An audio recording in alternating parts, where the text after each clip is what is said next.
nous allons essayer d'expliquer à Excel comment sont reliées chacune de ces tables.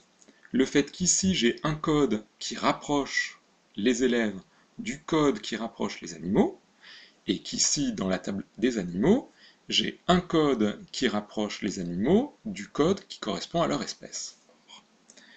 Je vais me mettre dans une des tables, pour l'instant à peu près n'importe laquelle. Je vais aller dans Insertion et je vais faire Tableau croisé dynamique. Tout simplement parce que à ce stade, je peux cocher la case Ajouter ces données au modèle de données. J'appuie sur OK.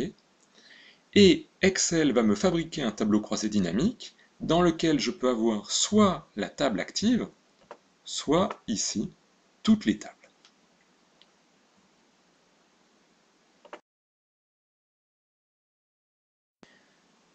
Nous sommes maintenant dans le tableau croisé dynamique, et ce que nous remarquons, c'est que lorsqu'on est dans Tous, il y a un trait qui apparaît entre chacune des tables. Ce trait indique qu'il n'y a pas de relation entre les différentes tables que nous avons mis en place. Il va donc falloir les ajouter. Alors, plusieurs possibilités.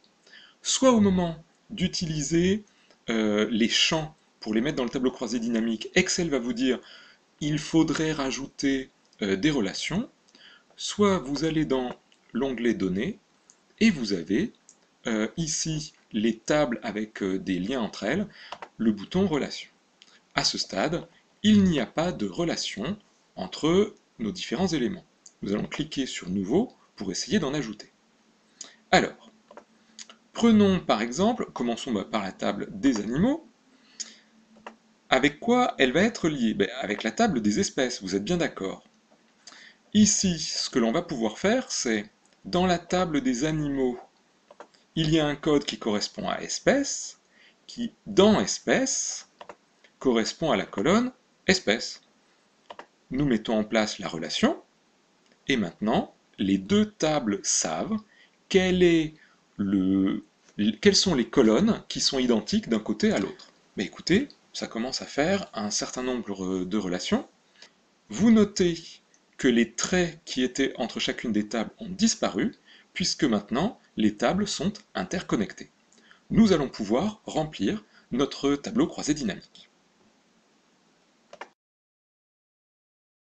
Que me faut-il comme champ?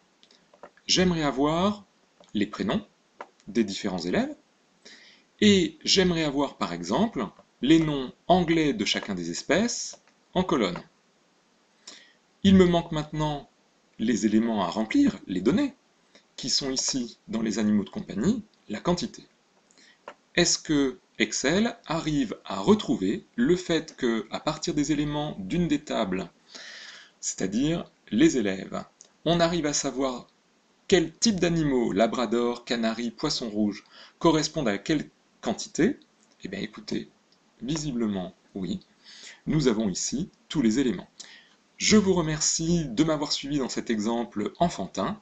La prochaine fois, un exemple plus professionnel, traitant soit du commercial, de la gestion des stocks, de la gestion des fournisseurs et éventuellement du chiffre d'affaires et des contrats. À bientôt, au revoir.